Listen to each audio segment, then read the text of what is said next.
dos amigos da Technion no Brasil, o Salomão Yospi, que foi o grande articulador dessa operação, e o professor Uri Sivan. It's an honor to have you here. Thank you so much. Que foi o criador dessa ideia, dessa peça, e que vai falar já alguns minutinhos. Mas para a gente começar a noite, queria passar aqui para o nosso presidente, Dr. Sérgio Simon, para dar boas-vindas. Obrigado, Felipe. Boa noite a todos. É um prazer receber vocês aqui no museu, numa ocasião muito especial para nós. Eu estava mostrando para o professor Sivan a história aqui nesse andar, a exposição sobre a história dos judeus no Brasil. E a nossa leitura da história dos judeus no Brasil se faz através de vários livros da Torá que nós pusemos na exposição. Começando, o mais antigo de todos, a Torá de Dom Pedro II, que tem mais de 800 anos, ela é feita em couro, em pergaminho. Um pedaço de uma Torá que foi comprado no interior da Paraíba, provavelmente da época dos holandeses no Brasil. Um Sefer Torá alemão, que ficou enterrado de 1939 a 1949 e acabou sendo trazido para o Brasil, ficou enterrado no cemitério judaico de Berlim. E esses já são uma coleção importante de Sefer Torá. Nós temos ainda na sinagoga o Sefer Torá da Sinagoga Central do Cairo, que é muito significativa também, uma grande comunidade. E se somando a tudo isso, como se fosse a cereja do bolo, a Bíblia, Nano Biblia do Technion, demonstrando a potência tecnológica de Israel a favor de causas culturais da humanidade. Eu queria agradecer ao Salomão e ao Yospi e todo o seu grupo que tiveram a iniciativa de nos trazer e doar esse Sefer Torá para o nosso acervo, que sem dúvida nos enriquece muito. Eu queria chamar o Salomão aqui para falar umas palavras também. Obrigado, Sérgio. Queria dizer para você, Sérgio, que assim como eu acho que todos aqui, a gente se sente em casa nesse museu. Eu, pelo menos, já vim várias vezes e sempre que eu posso, vem gente de fora de São Paulo, minhas próprias filhas que moram fora.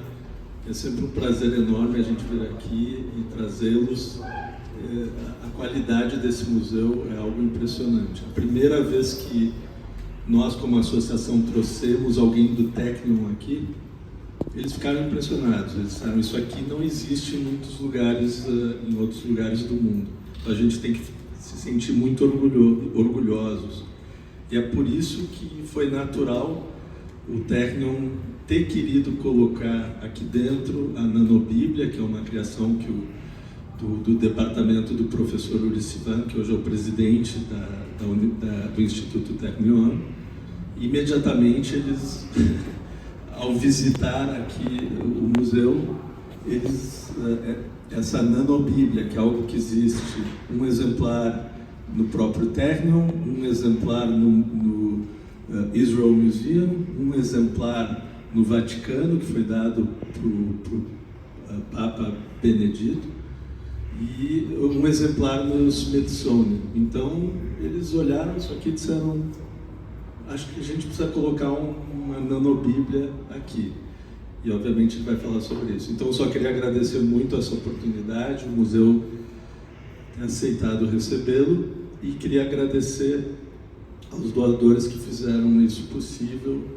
Eu não vou falar em ordem alfabética, porque eu não sou um computador, mas eu estou olhando aqui o Cid Antão e a Denise, sua esposa,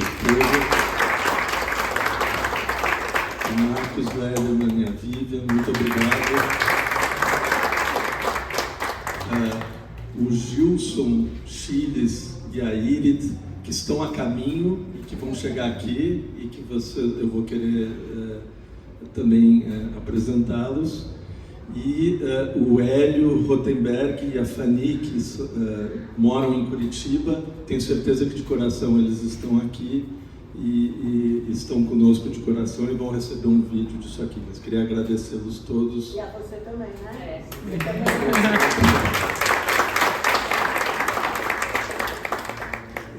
Então, vamos vamos chamar o professor.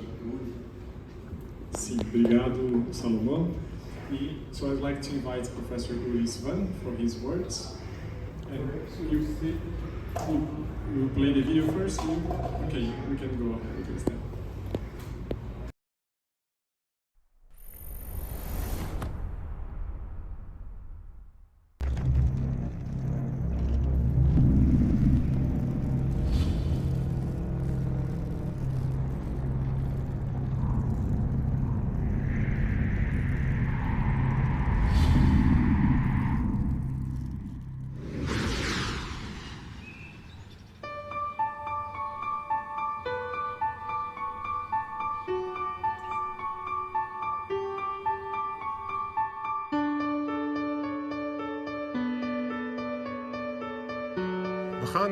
The text we chose is the oldest and most significant for the Jewish people, and one of the most important in the world.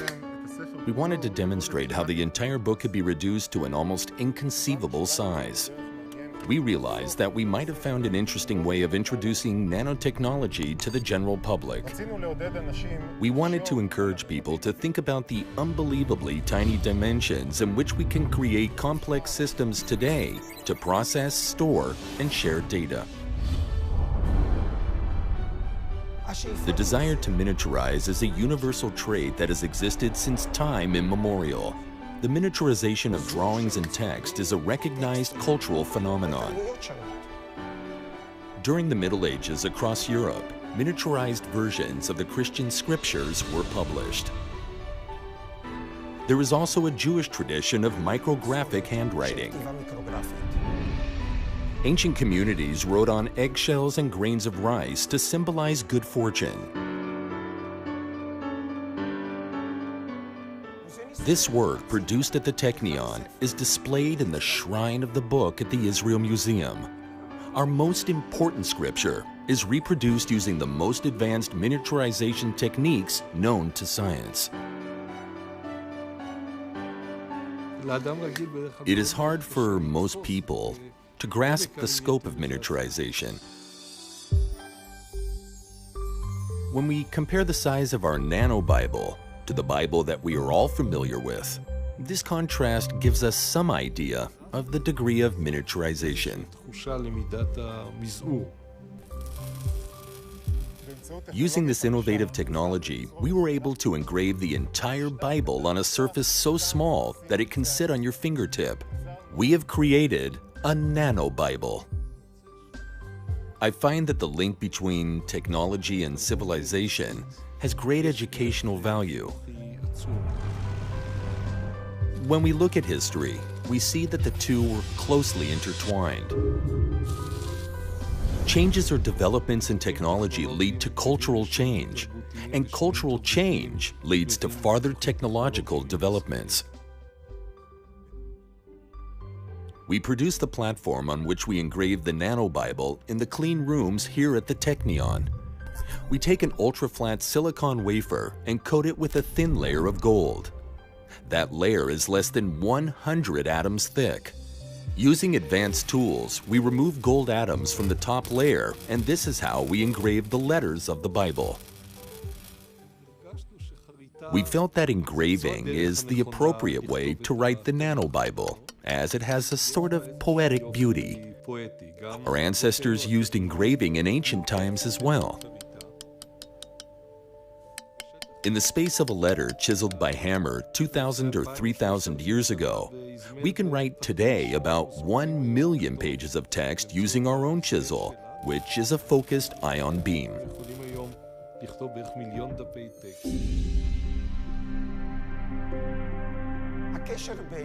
The link between the Nano Bible and the Shrine of the Book is remarkable. This innovative creation, produced with advanced technology, contains the exact same words as those written here in the Dead Sea Scrolls that were created in the Judean desert more than 2,000 years ago. This technology works with the building blocks of our universe. As physicists, we work with the fundamentals of nature, atoms and molecules. Our understanding and control of these elements allow us to produce new materials that don't exist in nature. The size of a molecule is approximately 1 nanometer, and an atom is about 1/10 of that. To put that scale into context, the ratio of a nanometer to a meter is the same as the ratio of this marble to our entire planet.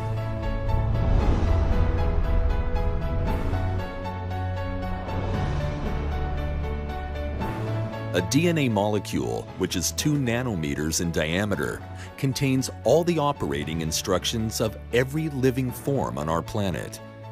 If we could store information as densely as it is stored in DNA, we could be able to compress all the information produced by mankind, all of it, to the size of a sugar cube. The Nano-Bible resulted partly from a discussion about the extent to which we could miniaturize, specifically how much we could compress into a particular volume. The Bible consists of 1,200,000 letters, and we were able to engrave the whole thing on a surface the size of a grain of sugar.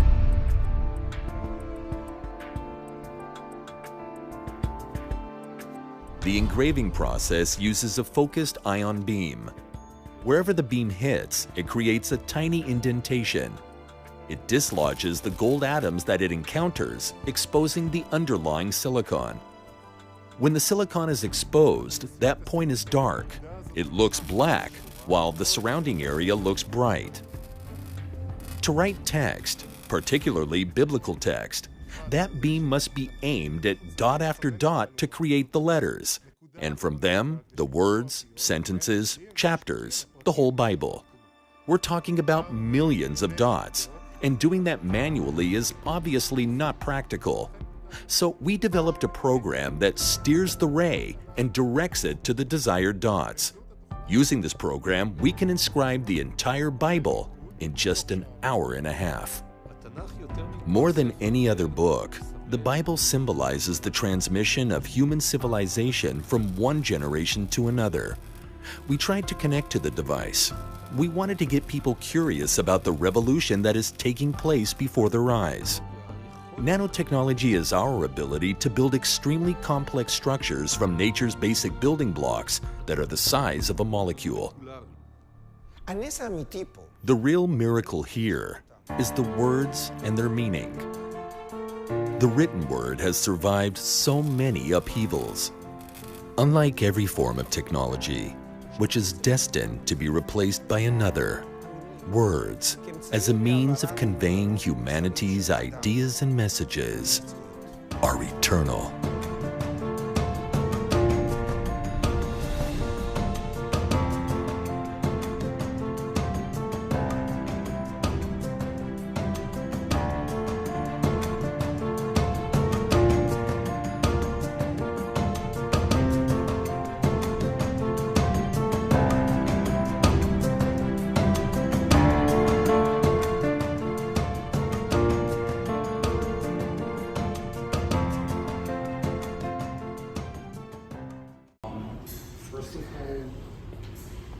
Jason and Irit are here, and we should all be grateful for their help in realizing this incredible project, at least in my eye. As you may know, this is the 5th Nano Bible globally. I couldn't follow the Portuguese. I don't know if, did you mention the Vatican as well? You did. Right. But let me say, before I speak about the Nano Bible, I'd like to say that, well, you know, I arrived at Sao Paulo only on Friday. But I have to say that, you know, it seems to me that I have always known some of the people here. And I can't tell you how moving this visit is for me. Meeting really the incredible Jewish community of Sao Paulo. You know, in Israel, it's clear, you know, we're Jews. I mean, so it's not an issue. Nobody speaks about it. just there.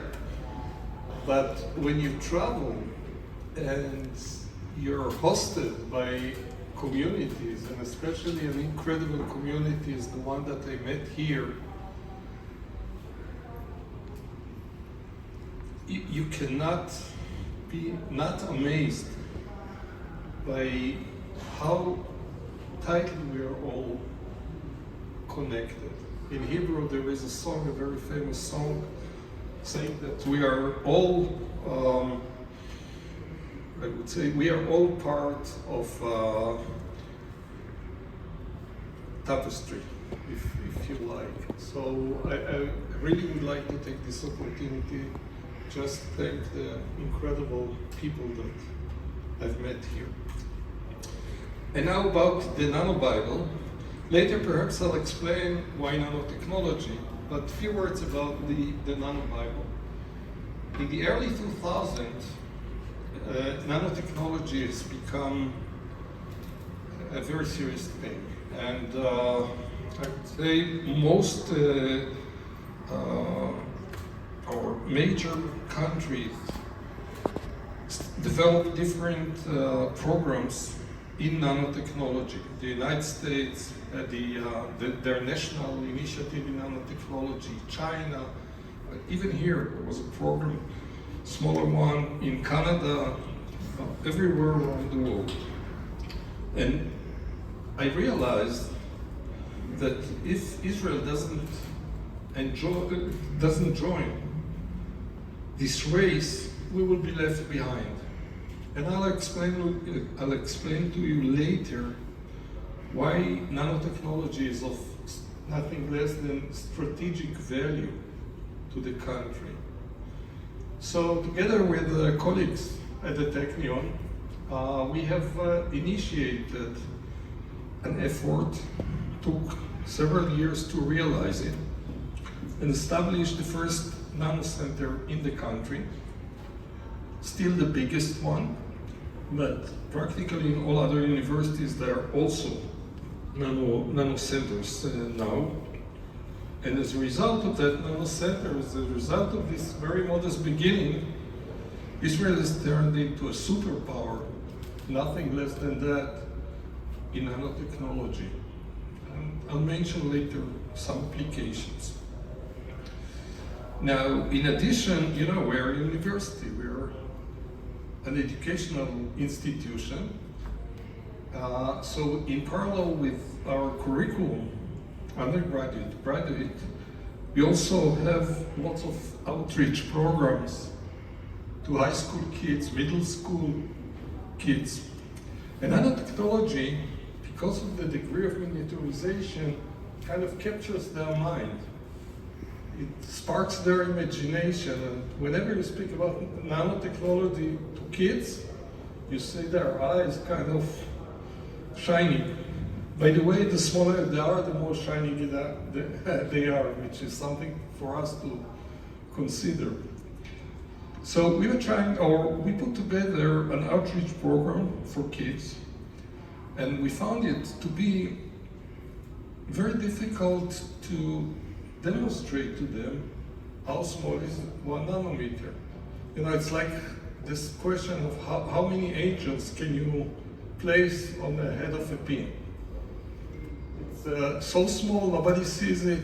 What does it mean, 1 nanometer, 1 billionth of a meter? All right, so you all know now that 1 nanometer is 1 billionth of a meter, but what does it actually tell you?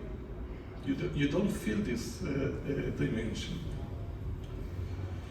So, I mean, like my student there demonstrated it, it's more or less that one nanometer relates to 1 meter, the same way that a marble relates to the size of Earth. So, if you, all your life you just see Earth, how would you imagine how small a marble is? More or less, this is the problem. And then we came with the idea of writing text in very small, in nanometer size, with nanometer sized characters, and on the side just display the text magnified to a point where you can read the letters by your own eyes. And it takes magnification of about 10,000 times. So even the strongest optical microscope would not reveal the secret of this nano Bible. You need higher magnification than that. So we did it, and it was just an educational project, nothing more. But then this object took off and got a life of its own. Something in the fact that we wrote the Hebrew Bible, the ancient Hebrew Bible, kind of sparked everybody's imagination, and people connected to it emotionally.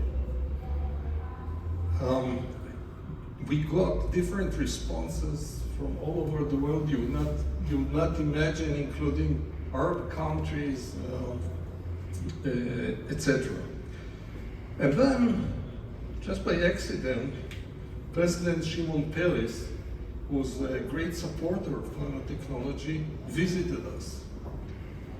And he asked us whether we'll be ready to prepare the national present to Pope Benedictus XVI, who was about to hold his historic visit to the Holy Land. And of course we did. And that's how the first copy actually arrived at the Vatican. It is displayed in the bibliothèque. I have to say that when I see it next to those ancient books, for instance, in the bibliothèque or in many other places, I'm humbled. You know, I'm really humbled. The next copy was given to the Shrine of the Book in the Israel Museum. You've seen it in this video. And together we held a very interesting exhibition that attracted thousands and thousands of people, displaying the oldest version of the Bible that dates back more or less to the 2nd century before Christ, and the newest version of the Bible. And the remarkable thing is that it's all the same text. But we've used the canonical text, and there are some deviations, older versions in the Dead Sea Scrolls. So that was the second copy. Third copy was given to the Dibner Library in the Smithsonian, which is an incredible collection of all books. And as a physicist, I can't tell you how moving it was to see my Nano Bible displayed next to a manuscript by Galileo Galilei. Nothing less. And then we have a copy in our visitor center. This is the 5th one. And the interesting thing about it is that this Nano Bible got life of its own. You know, as if it were some art or something like that. People relate to it, react very emotionally to the Nano Bibles. We still get letters from time to time. I mean, at the beginning we got piles and piles of letters. And I'm very, very proud and very, very happy that now in this incredible museum, truly incredible museum, you have a copy of that. I perhaps like just to highlight some considerations, or more than consideration, thoughts we had when we produced it. First of all, you know that text was engraved in stone traditionally, or thousands of years ago. And it was very important for us to maintain the same type of technology. It was critical for us that we actually engrave it in stone. So it's not a physical chisel. It is a beam of focused ions. Ions are atoms stripped of some of their electrons. So now they're charged, and you can steer them with magnetic fields. So you create a very, very focused beam of those ions, and using magnetic fields, you can steer the beam to whatever point you would like, and you can turn it on and off and so on and so forth, and engrave in silicon, which is again a stone. So that was, I don't know, it was very strange. I mean, it was a very emotional project, I have to say. But you actually see when you take a video of the engraving process, you actually see how material is removed from the stone exactly the way it would do when you engrave it with a physical chisel. So that was one aspect for us. The other aspect, which interested us very much as physicists, or perhaps it's even philosophical question, and that was the relation between information and the size of, let's say, a bit of information. Because when you look on the, when you think about writing about characters, they have physical realization, but they also have information encoded. And this is very general. I mean, this relation between information and some physical realization of that information. And we were working for a long period of time. I've been working in my lab on this relation, and one of the questions we were asking ourselves was, how small can you make one bit of information? Let's say just 0, 1. How small can you make it? I mean, so can you make it with just one atom? Yes, this is probably the smallest. One atom is 1/10 of a nanometer. But can you make it smaller? No, the answer is that there are some limits for how small a piece of information can be. And the Nano Bible is just a demonstration of encoding a large amount of information in very tiny space. By the way, the DNA you all have in your bodies store information more densely. You have about, I mean, it's nothing personal, but you have about 3 billion bases of DNA, 3 billion bits of information, which occupy approximately 2 micrometers. Micrometers 1 to the -6, 1 millionth of a meter in each of your cells, and you have a copy in each cell. And this is the density at which nature stores information. You know, it's our operation instruction, if you like.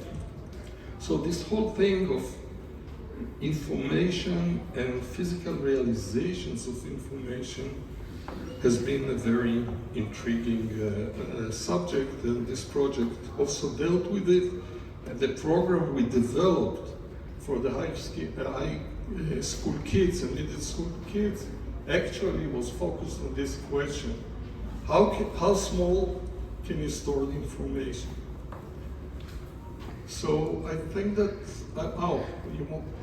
Salomon, you wanted me to say something about nanotechnology. Why is it, or what?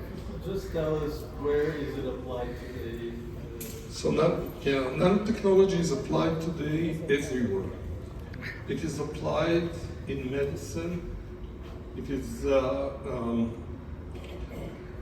both to tag different molecules, use nanometer size objects to tag molecules. It is used as contrast agents in different medical imaging technologies. It is used in electronics. Transistors, which are the components of which, say, computers are made or computer chips are made, use smaller and smaller and smaller devices. Today's transistor is about 2 nanometers, 20 atoms, that's it. Side to side, 20 atoms. It is used in the food industry. It is used everywhere, and it is really a strategic asset. There has been a race, and we are very proud of the fact that the center at the Technion actually led this revolution in Israel. And over the years, thousands and thousands of scientists were trained in nanotechnology. So I'll stop here. I don't want to waste any of your time. Thank you again. And it is such a pleasure.